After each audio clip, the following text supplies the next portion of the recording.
Can you just touch a card, and literally you can touch any one you like. And in a minute I'm going to give you the whole deck. You don't trust me. That one there. I do trust you. I'm just waiting for the right card. Take it out, but don't look at it. Don't look at it. All right. And I keep the pack as well. Yeah. Okay. Now, when you're convinced that I'm not looking, you can look at that card, the one that you chose. Okay. Okay. And put it back in the pack. In the pack. Yeah. I do this even if I'm on stage. I always do this one trick because it's a test for me. Because now I've given away my control, and there's nothing more bothersome to me than a control freak in a dog collar, and I was one, and I sometimes still am one. You know, control freaks run the church. So I always think that if I can actually get control freak magicians too, maybe not so many. So I deliberately, to try to test the control freak in me, I give away my control. So now it's totally in your hands, literally. You've got the cards and you can check them, you can see they're totally normal. Yeah. They're all there, they're not going to open at any particular point. You've got a card in your mind. Now, so the first reason for doing this effect is it tests my control freakness, or it puts it on the spot, or, you know, tests my ability to take risks, if you like. Second reason is it actually enables me to talk about synchronicity, because synchronicity is all about meaningful coincidences, and people who read cards or read clouds or tea leaves or whatever, you know, what they're doing is they're looking for certain synchronistic patterns in things that connect to every day. I don't think it's about reading the future at all, or telling the future. I think it's about looking at patterns and seeing how it might or might not connect to now. So it's really interpreting randomness. Right. That's what I think divination is, really. And everybody does it. Even people who read the Bible, sometimes they open the Bible and go, what's God going to tell me today? Now that's divination. It's just using the Bible instead of a deck of cards. So what I'm going to do is use what you do with the cards to try and read what's in your mind. Okay. So pick up the cards. The whole pack? Yeah, you've got the card in your mind. You haven't forgotten it. I haven't forgotten it, no. Pick up the whole pack, give them a shuffle. Okay. And then cut them wherever you like. And we're going to see if we can read the cards to interpret what's in your mind, which is the card that's in your mind. So cut them wherever you like and show me where you've cut. Okay, well I've cut, oh, you need to see where I've cut them. Yeah, I need to look at the card that you've cut to. Okay. Okay, so turn Does that over. work? Yeah, you can do that. Turn over the top card then. Just turn over the top card? Yeah. What is it? Okay, so your card in your mind is a heart. It's the first thing I'm going to say, because of the synchronistic patterns. It's a 1 in 4 chance, so it's not that impressive, but in another sense it is quite impressive. Yeah, you're right. Yeah. Right, so it is a definitely, and we're going to take this one step further. That's also an even number, so it's an even numbered heart card that's in your mind. Yep. How do you know it's an even number? Because I can see. Oh, because it matches that. Yeah. Okay, So can you now cut them again? Again. And either turn over the top card or... Let's see how close we get now. Turn it over. And I need to see it. What's that? Okay, so we're going up a step now. We've got another card, so we're going in the up direction. There's only one card it could be. If you go up again, it's 10, so it's going to be the 10 of hearts. You have 6, 8, 10. Is that right? Excellent. So that only took 2 cuts. But how did you know to go up and not down? Because it was taking up the original showing you to go up. It was 6 That's and fantastic. 8 and 10. So I love to do that because it always works out. It's amazing how it always works out. Look what was on the bottom. And pontoon, that would also be 10 of hearts because it's a 10 of hearts. So you know, it's a way that I just love using an everyday object. Most people have a deck of cards in their house to bring a little bit of wonder, a little bit of mystery, but also to bring people alive to the experience that you know, maybe we are missing something. Maybe we are walking down the road with so much in our head that we miss the synchronicities that are happening all the time.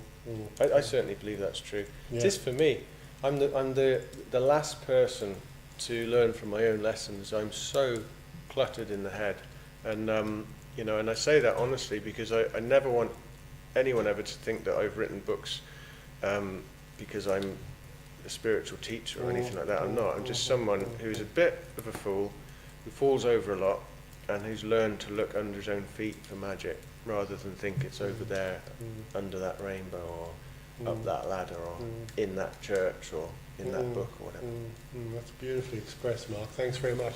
We're running a little short of time, but I must ask you, first of all, about your movement, as I've called it earlier, towards Druidism, if that's the right expression. And tell me, I mean, what is Druidism or paganism or Celtism? What have these things got that Christianity and quote unquote Orthodox religion haven't got? Well, in actual fact, they have got it. They have got what I love within the pagan world. They have got in the church. We just, like I've just said about walking down the street and not noticing things. We don't notice. We don't notice that Francis of Assisi referred to the sun as his brother, and the moon his sister, and that gave had a relationship with water, with the elements. Wrote songs to them. Wrote canticles to brother sun. He was a switched on. Matthew Fox would say there was a Celtic influence right through those the medieval mystics. So it was a Celtic version of Christianity,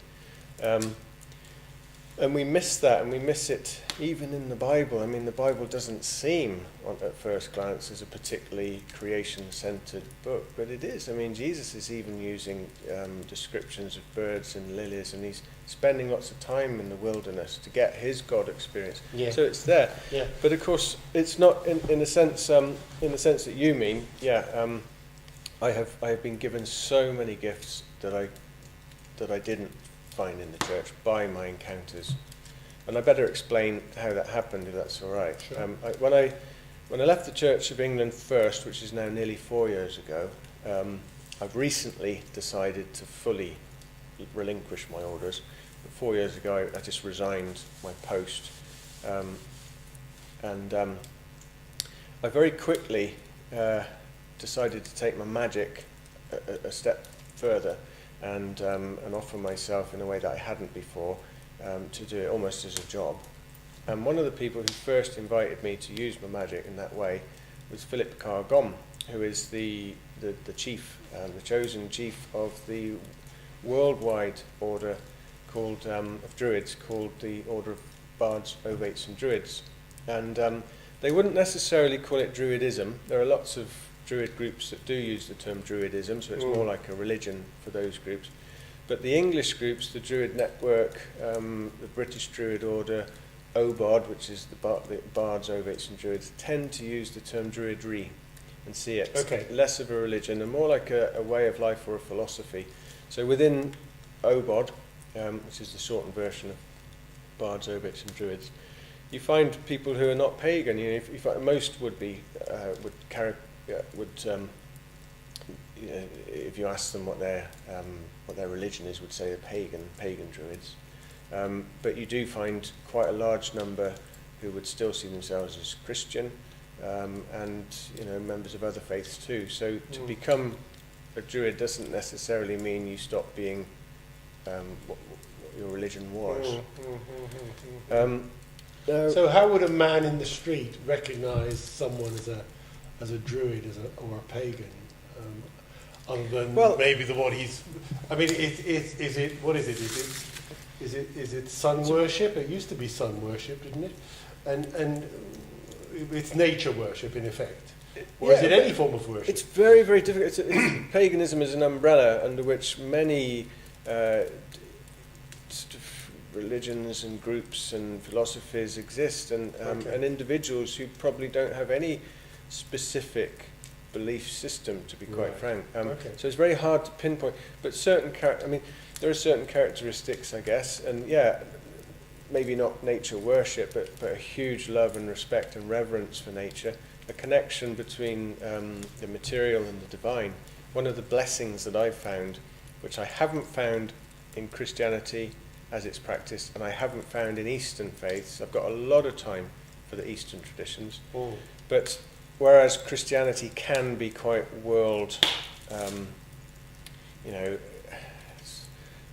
there's a saying, we live in the world but we're not of the world, so it can be quite sort of damning towards the flesh, the world, blah, blah, blah. The Eastern traditions can sometimes sound as though the world is so much just an illusion that what we have to do is escape the world. Well, paganism does neither of those. It plugs in to the world of matter, and it sees the beauty, the deity within the trees, within the forests, within the rain, you know. And so it's Does it see the beauty of humans? yeah, very definitely, Mm. and also has taught me how to value the shadowy side of humans, you know, the shadowy side of myself. Formal Orthodox religion can make the mistake of being quite dualistic and sort of we're in the light and everyone else is in the darkness. Yeah, Well, the devil. actually, we're all light and dark, Mm. and you know, the value of recognizing our shadow and somehow trying to integrate that into our personality, how it's expressed, is really important.